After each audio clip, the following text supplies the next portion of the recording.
Immortal and Martial Dual Cultivation, episode 154. Untuk melihat video selengkapnya, sahabat bisa kunjungi playlist yang telah Sabta Novel sediakan. Yuk mari, kita berimajinasi bersama dan masuk ke alur ceritanya.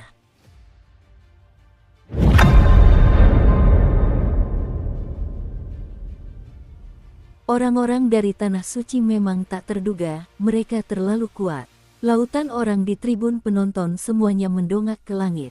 Ketika mereka melihat burung vermilion merah menyala yang indah itu, tatapan mereka dipenuhi dengan semangat dan kekaguman. Dibandingkan dengan yang lain, Xiao Chen sama sekali tidak merasakan apapun, dia tidak merasakan tekanan apapun. Song Ke telah menghancurkan roh bela diri Xiao Chen, dan roh itu bersembunyi di dalam sekitar 300 titik akupunturnya, hanya pusaran ki yang tersisa. Karena itu, ekspresinya tenang. Ketika Xiao Chen menatap burung vermilion yang berwarna merah menyala, sudut bibirnya sedikit melengkung ke atas, memperlihatkan sedikit rasa ejekan. Ini menarik, saat mereka muncul, mereka menggunakan aura binatang suci untuk menakut-nakuti semua orang, memberitahu semua orang bahwa mereka adalah tokoh utama dalam acara ini. Sekarang, benda itu berputar-putar di udara, menolak untuk turun. Apakah mereka benar-benar sangat menikmati perhatian itu? Ledakan. 5 menit kemudian, vermilion bird yang berputar-putar berubah menjadi seberkas cahaya merah menyala dan melesat menuju platform. Ia mendarat dalam waktu yang sangat singkat. 5 orang yang mengenakan jubah panjang berwarna merah muncul di hadapan semua orang. Seekor burung vermilion berwarna emas disulam pada jubah yang menutupi seluruh tubuh mereka. Ada seorang lelaki tua dan 4 orang yang tampak muda, 2 laki-laki dan 2 perempuan. Para laki-laki sangat tampan, dan para perempuan cantik. Mereka enak dipandang. Mereka tidak memancarkan aura apapun. Energi dari penurunan sejauh 10.000 meter menyatu sempurna ke dalam tanah, menghilang ke dalam gunung. Hal ini menunjukkan kendali kuat partai tersebut. Xiao Chen cukup terkesan dengan hal ini. Jika itu dia tidak akan bisa melakukannya semudah itu. Tetua pertama, Jiang Qi, buru-buru berdiri, rasa hormat terpancar di wajahnya. Dia menatap lelaki tua itu dengan penuh harap dan bertanya, "Tetua Yan, bagaimana bakat Tuan Pavilion muda kita?" Pria tua bermarga Yan itu tersenyum tipis dan berkata, "Bakat bawaan yang luar biasa. Dia bisa berkultivasi di Istana Gairah Phoenix selama 3 tahun. Jika kemampuan pemahamannya tinggi, ada kemungkinan dia bisa menjadi murid inti Istana Gairah Phoenix." Senyum menghiasi wajah semua tetua pavilion pedang surgawi. Bahkan Jiang Qi yang biasanya tenang pun menunjukkan ekspresi yang sangat gembira. "Terima kasih banyak, Tetua Yan." Jiang Qi menangkupkan kedua tangannya dan mengucapkan terima kasih. "Salam untuk Tetua Yan." Semua kepala klan dan tetua yang berada di atas panggung dengan cepat berdiri dan memberi salam kepada Tetua Istana Gairah Phoenix. Tetua Yan mengangkat tangannya dan tetap tersenyum. Tampaknya dia sangat ramah, tetapi kesombongan yang sulit dilacak terlintas di matanya. Semuanya tidak perlu bersikap formal. "Saya hanyalah seorang tetua sekte luar dari Istana Gairah Phoenix. Silakan duduk." Ketika semua orang kembali ke tempat duduk mereka, mereka mendapati bahwa pria dari Tanah Suci itu lebih ramah daripada yang mereka duga. Pendapat mereka tentang Tanah Suci pun membaik. Namun, mata Xiao Chen sangat tajam, dia telah menangkap jejak kesombongan di mata Tetua Yan. Terlebih lagi, kesombongan para pemuda di belakangnya bahkan lebih jelas terlihat. Tetua Yan dari Istana Gairah Phoenix perlahan duduk. Kemudian, dia berkata dengan lembut, "Tujuan kunjungan kita hari ini adalah untuk membantu Pavilion Pedang Surgawi menyelesaikan bahaya tersembunyi dari retakan spasial. Pada saat yang sama, saya juga ingin melihat apakah ada orang-orang jenius yang dapat saya rekrut di negara Qin Raya. Karena itu, saya dengan lancang meminta Tetua Jiang untuk membantu saya mengumpulkan semua orang." Feng Xuanyi bertanya, "Tetua Yan, apa kriteria pemilihan Tanah Suci? Maukah Anda menjelaskannya kepada kami?" Tetua Yan menjawab, hampir sama seperti yang semua orang harapkan. Akan ada kompetisi. Ini akan memungkinkan kita untuk menyaksikan kemampuan bertarung para kultivator. Setelah itu, kita akan memeriksa bakat bawaan mereka. Namun, sebelum itu, akan ada ujian. Tes apa? Tanya Feng Shuangyi. Tetua Yan menoleh ke belakang, dan salah satu pemuda melangkah maju. Nama murid ini adalah Luo Li. Dia adalah salah satu dari 100 murid sekte luar terbaik dari Istana Gairah Phoenixku. Selama mereka mampu menahan 10 jurusnya, mereka akan mendapatkan hak untuk berpartisipasi dalam kompetisi. Jika tidak, akan menjadi masalah jika terlalu banyak orang. Ketika orang banyak mendengar bahwa mereka hanya perlu menahan 10 gerakan dari seorang murid tingkat luar, mereka langsung menghela napas lega. Orang ini hanyalah Sein bela diri tingkat unggul. Seharusnya tidak ada masalah untuk bertahan dari 10 gerakan darinya. Ketika Luo Li melihat ekspresi semua orang, dia tersenyum dingin pada dirinya sendiri. Kelompok orang ini benar-benar sombong. Apakah mereka benar-benar berpikir bahwa mudah untuk bertahan 10 langkah dariku? Luo Li mendorong tubuhnya dari tanah dan berubah menjadi kilatan cahaya merah sebelum mendarat dengan mantap di arena. Luo Li meninggalkan jejak cahaya merah yang terus-menerus dimanapun dia lewat.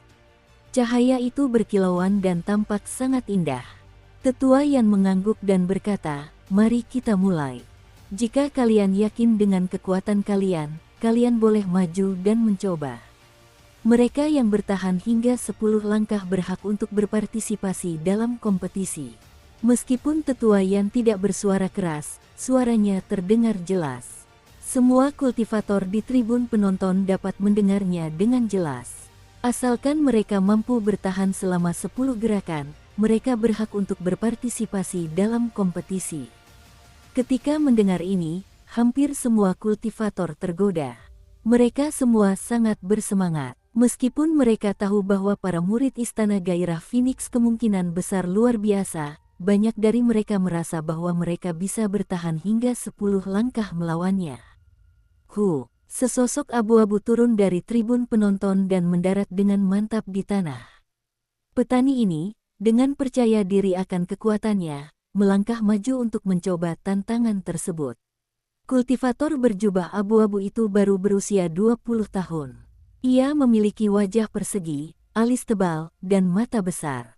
Sebuah pedang sepanjang 2 meter tergantung di pinggangnya. Tatapannya terfokus, dan ia melangkah dengan mantap. Sekilas pandang saja sudah jelas bahwa ia adalah seorang ahli.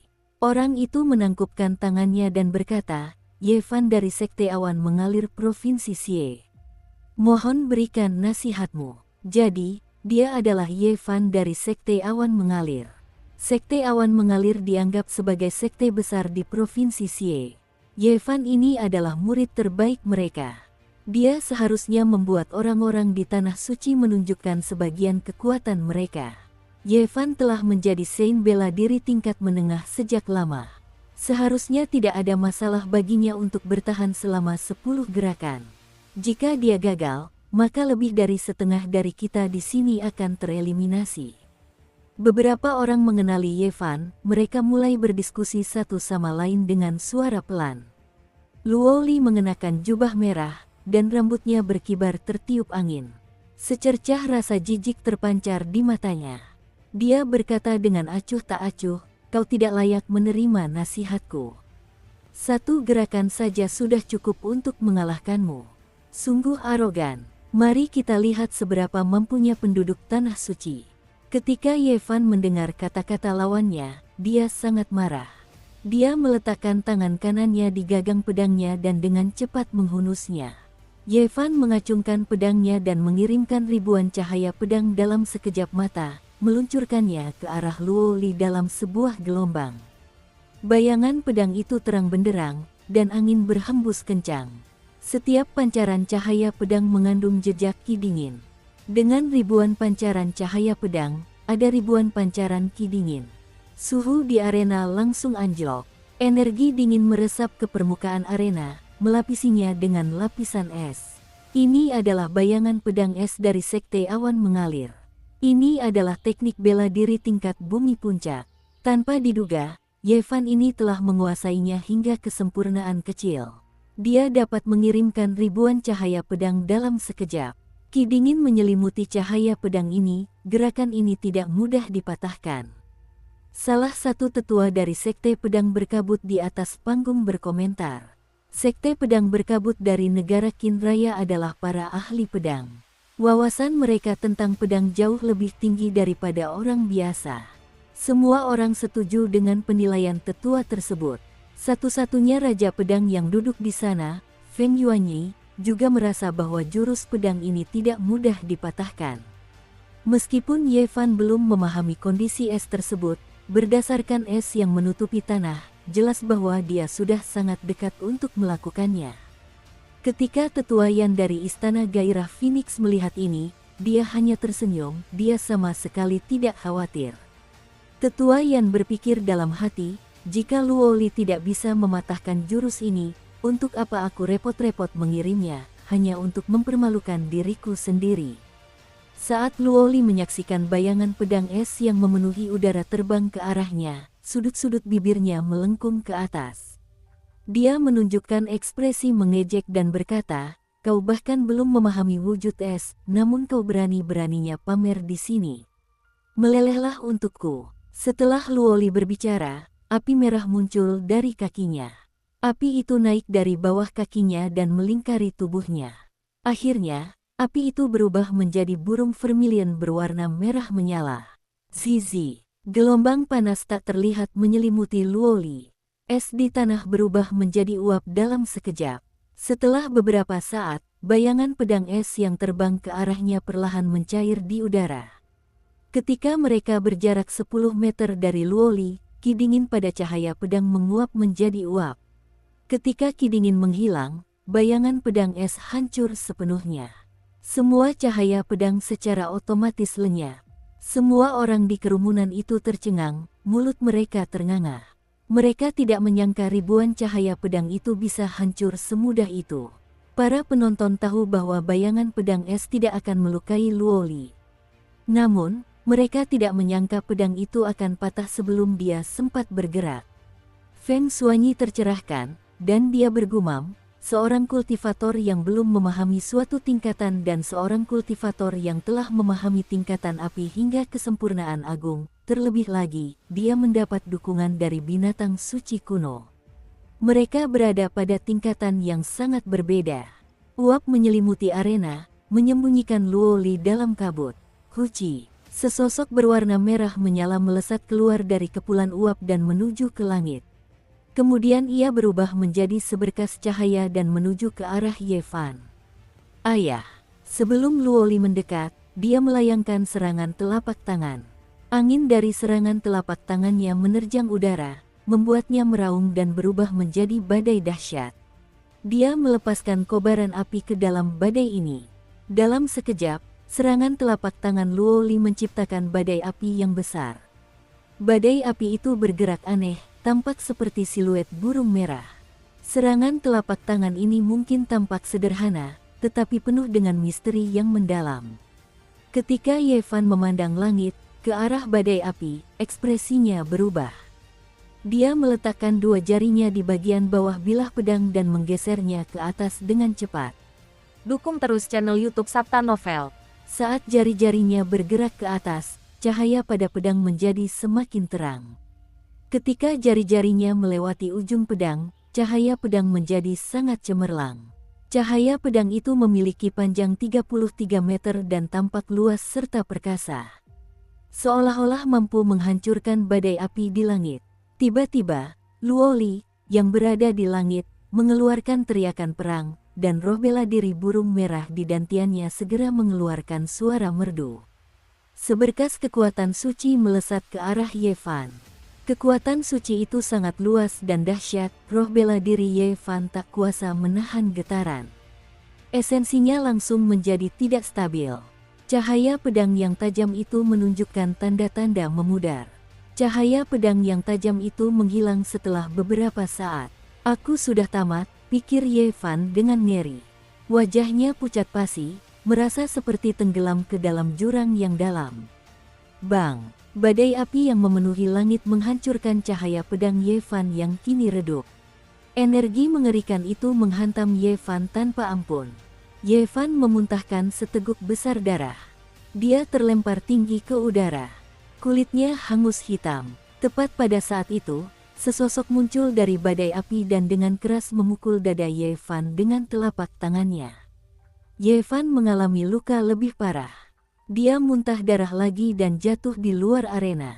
Badai api yang tak terbatas itu bubar, dan hanya Luo Li yang tersisa, berdiri tegak dan bangga tanpa terluka.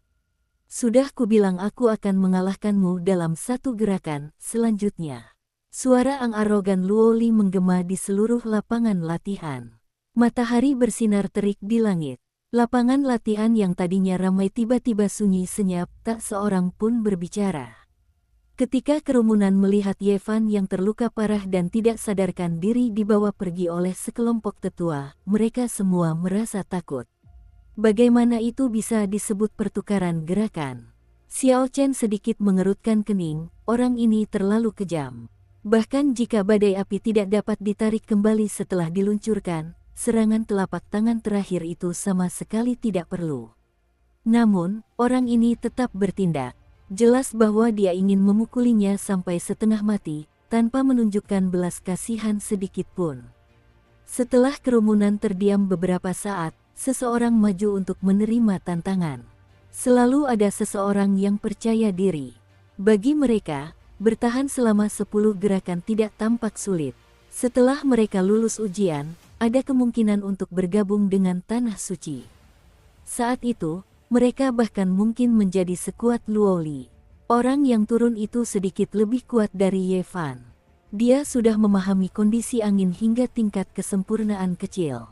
Dia berhasil bertahan selama 9 gerakan dengan susah payah. Ia hanya mengalami luka ringan dan telah menghabiskan sebagian besar energinya. Namun, ia masih memiliki sebagian besar kekuatannya. Ia berpikir dengan gembira, aku hanya perlu bertahan 1 gerakan lagi. Namun, Luo Li hanya tersenyum dingin. Dia melepaskan kekuatan suci dari roh bela diri kuno sekali lagi. Roh bela diri lawannya bergetar, dan esensinya menjadi tidak stabil. Ketika kelemahan muncul, dia menggunakan jurus pamungkas untuk membuat lawannya terpental. Bahkan tidak layak untuk dipukul, lanjut. Penuh kelemahan, betapa menjijikkannya. Pergi sana, kau sampah masyarakat, namun kau ingin memasuki tanah suci untuk bertani. Keluar, sejumlah orang terus berdatangan untuk menantang Luo Li.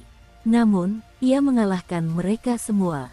Beberapa di antaranya hanya mampu bertahan selama 5 langkah sebelum akhirnya kalah. Beberapa orang bertahan selama 9 gerakan dengan susah payah. Namun, pada gerakan terakhir, Luo Li melepaskan kekuatan suci roh bela diri burung merah. Ketika Luo Li menggunakan kekuatan suci roh bela dirinya, hal itu menyebabkan roh bela diri lawannya bergetar, dan esensi mereka menjadi tidak stabil. Akibatnya, gerakan lawannya menjadi gagal. Puluhan orang tumbang seperti ini. Sebagian besar adalah talenta luar biasa di wilayah mereka. Kekuatan mereka dianggap menakutkan. Namun, tak seorang pun mampu bertahan selama 10 langkah melawan Luo Li. Selain itu, orang-orang yang menerima tantangan tersebut mengalami luka parah. Itu adalah pemandangan yang tragis. Ketika Luo Li bertindak, dia tidak menunjukkan belas kasihan sedikit pun. Saat Feng Xuanyi menyaksikan, ia tak tahan lagi. Ia berkata kepada Tetua Yan, "Tetua Yan, ujian ini sepertinya terlalu sulit. Karena ini hanya ujian, bisakah kekuatan suci tidak digunakan, dan hanya menguji kekuatan mereka saja?" Yang lain berpikiran sama seperti yang diungkapkan Feng Xuanyi. Tanpa menggunakan kekuatan suci, dari orang-orang yang menantang Luo Li sebelumnya, setidaknya 10 orang akan bertahan hingga 10 langkah. Namun, begitu Luo Li menggunakan kekuatan suci burung merah, dia tak tertandingi di alam kultivasi yang sama, dia praktis tak terkalahkan. Bahkan seorang raja bela diri tingkat rendah, yang 1 tingkat kultivasi lebih tinggi darinya, kemungkinan besar bukanlah tandingannya. Tetua yang tersenyum tipis dan berkata, "Semuanya, kekuatan suci sebenarnya adalah bagian terpenting dari ujian ini. Jika mereka tidak dapat menahan kekuatan suci, apa gunanya menerima mereka ke dalam sekte ini? Selain itu, garis keturunan burung merah Luoli bukanlah dari garis keturunan langsung. Garis keturunannya sangat tipis, dia bukan siapa-siapa di dalam sekte kita. Ketika Tetua Yan mengatakan itu, orang banyak tidak dapat menemukan alasan untuk membantahnya. Mereka hanya bisa menahan keluhan mereka dalam hati. Hanya dialah yang berhak melakukan seleksi untuk tanah suci, bagaimana mungkin mereka membantahnya? Saat mereka berbicara, serangan telapak tangan Luoli menghancurkan organ dalam murid lainnya. Darah mengalir dari mulutnya saat ia terjatuh keluar dari arena. Itu pemandangan yang tragis, ia berada dalam kondisi yang sangat menyedihkan. Jika diperhatikan dengan saksama, orang ini adalah Li Yuze, yang berada di peringkat ke-9 dalam daftar awan angin paviliun penyelamat surgawi. Dia bahkan tidak bertahan hingga langkah ke-10 Luoli. Kekuatan penduduk tanah suci memang mengerikan. Bahkan Li Yuze, peringkat ke-9 dari daftar awan angin paviliun pedang surgawi, tidak bertahan selama 10 langkah. Banyak kultivator di tribun penonton mengenali Li Yuze. Mereka semua terkejut. Luoli memandang orang itu dengan acuh tak acuh dan tersenyum dingin. Dia berkata, kekuatan seperti itu bisa masuk dalam peringkat 9 besar paviliun pedang surgawi.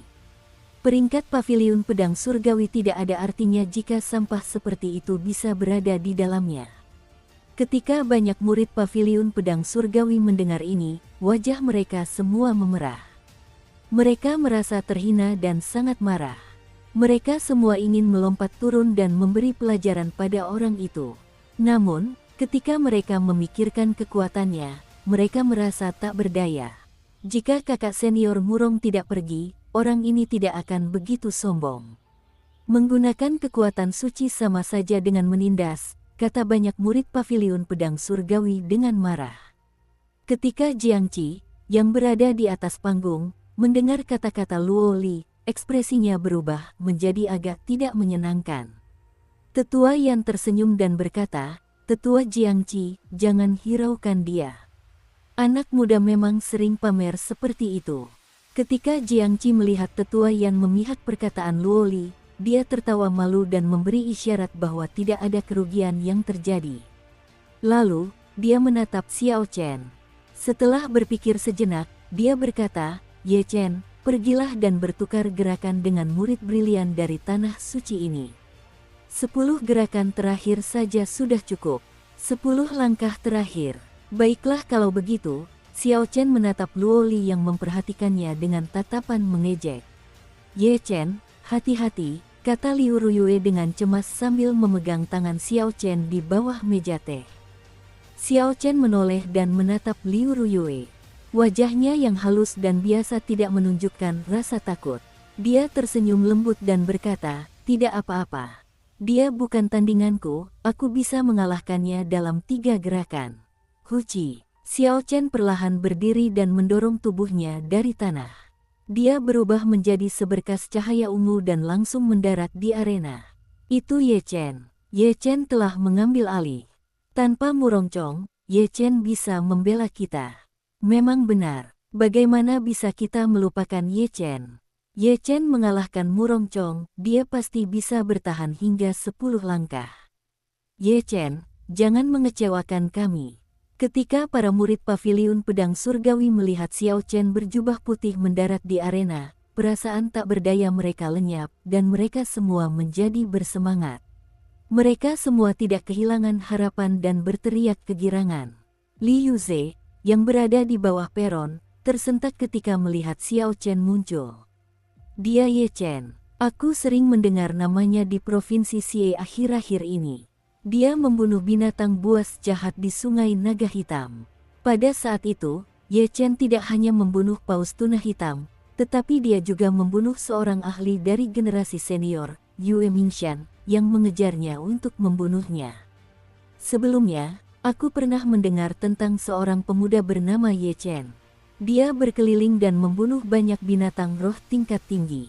Sepertinya orang ini adalah orang itu. Kini, nama Ye Chen bukan lagi nama yang asing seperti dulu. Nama itu sekarang mewakili pemuda-pemuda terbaik di Provinsi Xie. Di hati banyak orang, dia adalah Murongcong kedua atau bahkan seseorang yang melampaui Murongcong. Xiao Chen tetap tenang, dia mengabaikan suara-suara orang banyak di sekitarnya. Dia tidak terkejut dengan ketenarannya. Namun, nama palsu akan selamanya menjadi nama palsu, tidak ada yang perlu disyukuri atau dikhawatirkan. Luo Li tersenyum, dan wajah tampannya menunjukkan rasa jijik. Dia berkata, sepertinya kau cukup terkenal. Namun, kau hanyalah seseorang dari tempat yang lebih rendah. Sehebat apapun dirimu di sana, kau tetaplah orang yang bodoh. Bahkan orang yang lebih berbakat darimu pun tidak berarti apa-apa di mataku. Xiao Chen tersenyum dan menatap Luo Li dengan tenang. Dia berkata, kau hanyalah murid luar tanah suci yang gagal masuk sekte dalam. Jangan menganggap dirimu dewa. Menurutku, kaulah yang bodoh. Kata-kata Xiao Chen tampaknya telah menyentuh titik lemah Luo Li. Kemarahan terpancar di mata Luo Li. Dia berkata dingin, aku akan mengusirmu dari arena ini dalam 3 gerakan. Begitukah? Sepertinya aku juga pernah berjanji pada seseorang untuk mengalahkanmu dalam 3 gerakan. Xiao Chen tersenyum. Luo Li memasang ekspresi muram sambil mendengus dingin, sombong. Ledakan. Luo Li meneriakkan seruan perang, dan api merah segera menyembur dari kakinya. Api itu mengelilinginya sebelum mengambil bentuk burung merah. Kemudian, dia menyerang dengan telapak tangannya dengan ganas. Pukulan telapak tangan itu menghasilkan hembusan angin kencang yang tak terhitung jumlahnya. Api bergerak di dalam angin, dan dalam sekejap mata berubah menjadi badai api setinggi lebih dari 100 meter. Badai api itu berubah bentuk menjadi wujud yang aneh. Jika dilihat dari jauh, jelas terlihat bentuk burung merah tua. Banyak ahli telah tertipu oleh gerakan ini.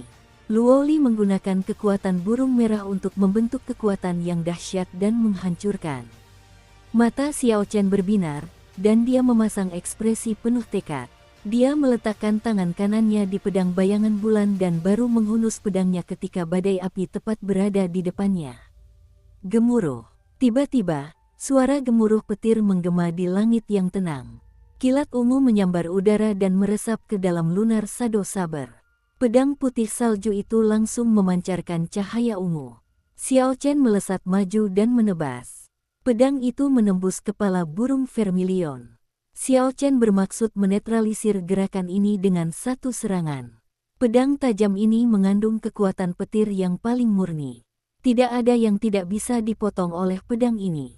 Puci. Semua orang di lapangan latihan sepertinya mendengar jeritan burung vermilion dalam benak mereka. Badai api ini hancur berkeping-keping. Angin dan kobaran api yang berhamburan menerpa sisi-sisi arena, menghantam pagar di sekelilingnya, dan hanya menyisakan 4 pilar yang hangus. Kakak. Setelah itu, keempat pilar tersebut hancur berkeping-keping. Semuanya hangus terbakar dari dalam hingga luar. Ini menunjukkan betapa dahsyatnya kekuatan api tersebut. Bagus. Seru kerumunan saat melihat Xiao Chen dengan mudah mematahkan teknik bela diri yang sangat dibanggakan Luo Li. Ketika Luo Li melihat lawannya dengan mudah dan tegas mematahkan teknik bela diri yang sangat ia banggakan, ekspresinya sedikit berubah. Luo Li mendorong tubuhnya dari tanah dan melayang ke udara. Sebuah gambar burung merah yang mengepakkan sayapnya muncul di belakangnya. Saat burung merah mengepakkan sayapnya, aura Luo Li meningkat dengan cepat. Tak lama kemudian, ia mencapai puncaknya, dan wujud apinya mencapai batas maksimal.